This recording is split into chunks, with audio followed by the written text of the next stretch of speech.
नमस्कार दोस्तों, स्वागत है आप सबका टारगेट 2022 के आज के इस सेशन में। शुरुआत करते हैं हम उन टॉपिक्स के साथ जो कि ऑफ कोर्स हमारे ज्योग्राफी ऑप्शन सिलेबस के साथ बहुत हद तक रिलेट किया जा सकता है। राइट ना, कुछ ही दिन पहले दोस्तों हम लोगों ने इंडियन स्पेस प्रोग्राम के रिलेटेड कुछ चीज़ें देखी थी। वैसे उसमें हम लोगों ने बेसिक्स चीज़ें डिस्कस की थी दैट एक्चुअली में हम लोग how can we relate this whole topic into the possibilistic aspect, right, determinism, possibilism, so हम लोग रिलेट करने की कोशिश की थी। आज का जो ये टॉपिक था ना, बेसिकली जो न्यूज़ में था वो था India needs a comprehensive space strategy को रिलेटेड, है ना। और क्योंकि इंडिया स्पेस प्रोग्राम के बारे में ऑलरेडी आपका टॉपिक दिया ही हुआ है इंडियन ज्योग्राफी में, राइट। तो देखो इस टाइप के ऐसे पहले तो बात तो एक तो क्लियर कर देना चाहता हूँ आप लोगों को। आप लोग बहुत जने क्या करते हैं ना, इंडियन ज्योग्राफी को एकदम लाइट में ले लेते हो, है ना। दैट अरे भाई इंडियन ज्योग्राफी तो पढ़ते हैं प्रीलिम्स में भी, वही सब चल जाएगा। अरे भाई सब कुछ थोड़ा ना प्रीलिम्स में पढ़ते हो यार। आप अगर इंडियन स्पेस प्रोग्राम्स के बारे में भी पढ़ रहे हो, आप क्या देख रहे हो दैट हाँ एसएसएलवी क्या है, जीएसएलवी क्या है, बेसिक चीजें देख रहे हो। और आप देख रहे हो एंट्रिक्स किस लिए फॉर्मेशंस हो रहा है, कैसे कमर्शियल एंगल में इंडियन इसरो बहुत आगे बढ़ रहा है, यही सब चीजें ना देख रहे हो। इससे और भी कुछ इन डेप्थ आपको घुसना पड़ेगा यार, है ना।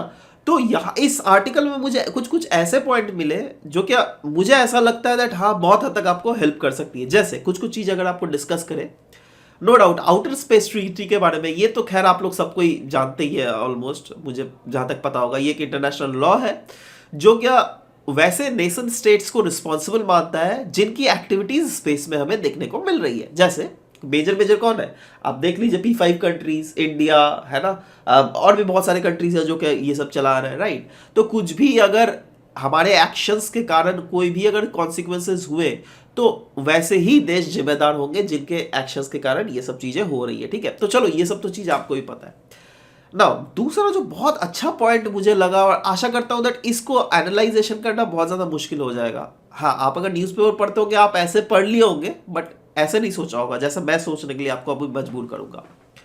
Potential fourth arm of Indian defence setup. और इंडियन डिफेंस सेटअप ही क्यों, कोई भी देश के सेटअप के लिए ऐसा हो सकता है दैट आउटर स्पेस जो है ना, यह पोटेंशियल फोर्थ आर्म है। नाउ इससे मैं क्या रिलेट करने की कोशिश कर रहा हूं, इससे मैं आपको रिलेट करने की कोशिश कर रहा हूं पॉलिटिकल ज्योग्राफी का एक बहुत इंपॉर्टेंट टॉपिक, राइट। वह है हार्टलैंड एंड रिमलैंड थ्योरी।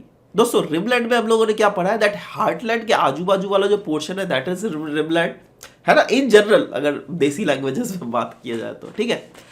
और रिमलैंड में क्या बोला गया था दैट जो रिमलैंड को के ऊपर हक जमाएगा वो पूरा दुनिया के ऊपर वो राज कर सकता है, ऐसा बोला गया था, ठीक है। अब आप खुद सोचो, अब बोला जा रहा है, अब वॉरफेयर जो है वो चेंज हो रहा है, ठीक है। अब डिजिटल वॉरफेयर आ रहा है और डिजिटल कोई भी एक्टिविटीज अगर किया जाता है वो थ्रू द सैटेलाइट्स चीजें ही होती है ना।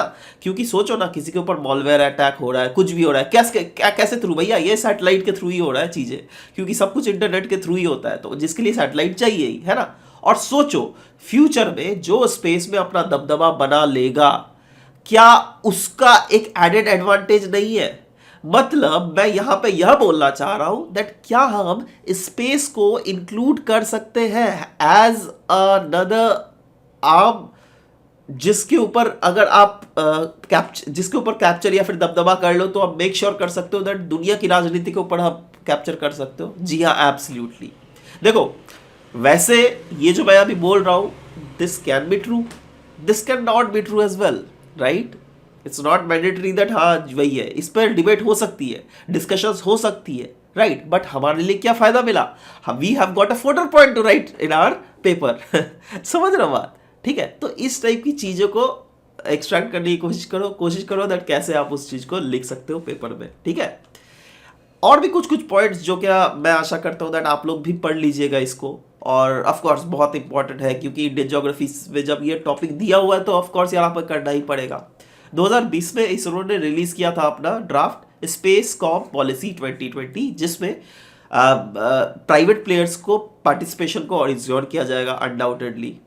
डिफेंस स्पेस एजेंसी को सेटअप किया गया है जिसको सपोर्ट किया जा रहा है by defence space research organisation, ठीक है। और इनका मैंडेट क्या है, इनका मैंडेट क्रिएट करना है वेपन्स, है ना, जो क्या हमारे जैसे इंडिया के सेल्फ इंटरेस्ट को कोई भी अगर कुछ भी खरोच पहुंचाता है राइट तो हमारी स्पेस कैपेबिलिटीज को इतनी ज़्यादा स्ट्रॉन्ग कर ली जाए, है ना, जिससे हम लोग वेपन्स, ऐसे वेपन्स बना दे जैसे मिशन शक्ति के अंडर जो वेपन बनाया गया था, ठीक है, that is could be said to be one of the example. वैसे ही Defense Space Agency is looking to acquire technologies that can evaluate threats and maximize the effectiveness of India's operations in space। मतलब ऐसे technologies बनाया जा रहा है जिससे overall India के ऊपर हम सर्विलियंस ज़्यादा से ज़्यादा बढ़ा सके, रियल टाइम सर्विलियंस बढ़ा सके। क्योंकि आप खुद सोचो कल को क्या हो गया ना, दैट बाई चांस सोचो इंडिया सैटेलाइट में कोई दूसरा सैटेलाइट आके हिट कर दिया, ठीक है, मतलब कोई दूसरा सैटेलाइट या फिर कुछ आके हिट कर दिया। अब आपको अनटिल अनलेस वो नहीं पता दैट ये वाला जो भी हिट किया ये ऑब्जेक्ट या फिर जो भी सैटेलाइट कंपोनेंट या फिर कुछ भी अगर हिट किया, इंटेंशनली अगर हिट कराया गया होगा तो ये कहाँ से आया है, जब तक हमें यह नहीं पता होगा तो एटलीस्ट हम उन कंट्रीज को अकाउंटेबल नहीं ठहरा सकते, राइट। तो ये सब चीज़ें हैं जो कि हमें देखने की ज़रूरत है। नेक्स्ट दोस्तों बहुत जो इंपॉर्टेंट आर्टिकल था ये वन ओशन समिट के रिलेटेड था आर्टिकल। माफ़ कीजिएगा मेरा थोड़ा गला का वॉइस थोड़ा चेंज हो गया, एक्चुअली ठंड लग गई है मुझे, है ना। तो बट सवाल यह होता है दैट ठीक है इस टाइप के टॉपिक को हम कैसे रिलेट करेंगे। देखो ओशनोग्राफी में ही ये टॉपिक दिया हुआ, मरीन पोल्यूशन, है ना। अब ये वन ओशन समिट जो है फ्रांस के द्वारा बेसिकली कंडक्ट किया गया था। वन ओशन समिट जो है ये फ्रांस, यूनाइटेड नेशंस और वर्ल्ड बैंक के साथ कर रहा था, जिसका मेन इशू यही है दैट इंटरनेशनल कम्युनिटी को जो है मरीन इशू रिलेटेड कैसे आगाह करें, कैसे हम लोग उसको जगा सके, जिससे दुनिया भर में क्या क्या चीज़ें हो रही है। देखो हाई सीज में अगर देखो वैसे अगर एक्सक्लूसिव इकोनॉमिक जोन देखोगे तो हर एक कंट्रीज उसको सुरक्षा ज़रूर कर लेगी, ठीक है, but what about high seas, है ना, उसको रेगुलेशन बहुत ही ज़्यादा कम है, ठीक है। तो वही चीज़ बोला जा रहा है कैसे हम लोग कॉम्बैट कर सके इलीगल फिशिंग को, कैसे हम लोग डीकार्बोनाइज कर सके शिपिंग को and reduce the plastic pollution. So these are few of the ambitions जो कि वन ओशन समिट में लिया गया है, राइट। और अगेन क्योंकि टॉपिक ही है हमारा मरीन पोल्यूशन, ध्यान देना, तो कोशिश करो ना दैट इस टाइप के न्यूज़ कभी भी अगर आ जाए ना तो आप अपने नोट कॉपी में लिख लो एटलीस्ट, है ना, दैट क्या क्या नोट चल रहा है। और ऐसे ही और भी बहुत ऐसे समिट्स है, बहुत ऐसे डिक्लेरेशंस है जिसको आप अपने नोट्स कॉपी में ऐड ऑन कर सकते हो। जैसे कुछ अगर मैं बता दूं आपको, जैसे ग्लो लिटर पार्टनरशिप प्रोजेक्ट ये और लॉन्च किया गया था भाई IMO, international maritime organisation and food and agriculture organisation of United Nations, जिसका मेन एम यही था दैट कैसे हेल्प कर सके maritime transport and fishing sectors को, जिससे वो प्लास्टिक जो लो प्लास्टिक फ्यूचर हम ओशंस में इंश्योर कर सके, ठीक है। तो वो क्या है, ग्लो लिटर पार्टनरशिप किसके द्वारा लॉन्च किया गया था, IMO और फूड एंड एग्रीकल्चर ऑर्गेनाइजेशन के द्वारा, ठीक है। वैसे मार्पॉल कन्वेंशन है, international convention for prevention of pollution from ships caused by operational and accidental causes, ठीक है, जिसका इंडिया ऑफ कोर्स सिग्नेटरी है, राइट। वैसे ही रिसेंट आप बता सकते हो इंडिया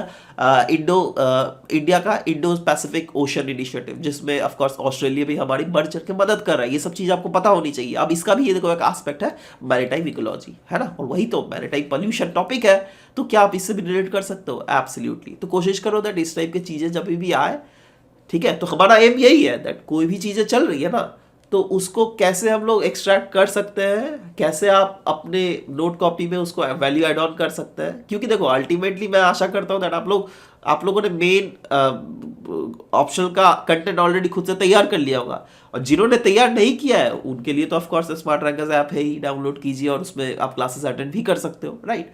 बट जिन्होंने खुद से कर लिया है वो सिर्फ वैल्यू एडिशन कर सकते हैं ये लेसन्स को देखकर, ट्रस्ट मी, बहुत ज़्यादा। क्योंकि ये सब क्या होता है ना, आप लोग खुद से देखते हो बट आप लोग नज़रअंदाज कर देते हो, राइट। तो कोशिश करो इन चीज़ों को, of course Indo Pacific ocean initiative का और भी डिफरेंट एम्स ऑब्जेक्टिव्स भी है, वो सब भी पढ़ लीजिए। बट हाँ, मैं जो मेन जो चीज़ें फोकस करनी चीज़ है वही से बता दे रहा हूँ, ठीक है। सो अगेन मिलते हैं नेक्स्ट क्लास में, bye bye, take care, thank you for listening to the whole video, thank you very much guys.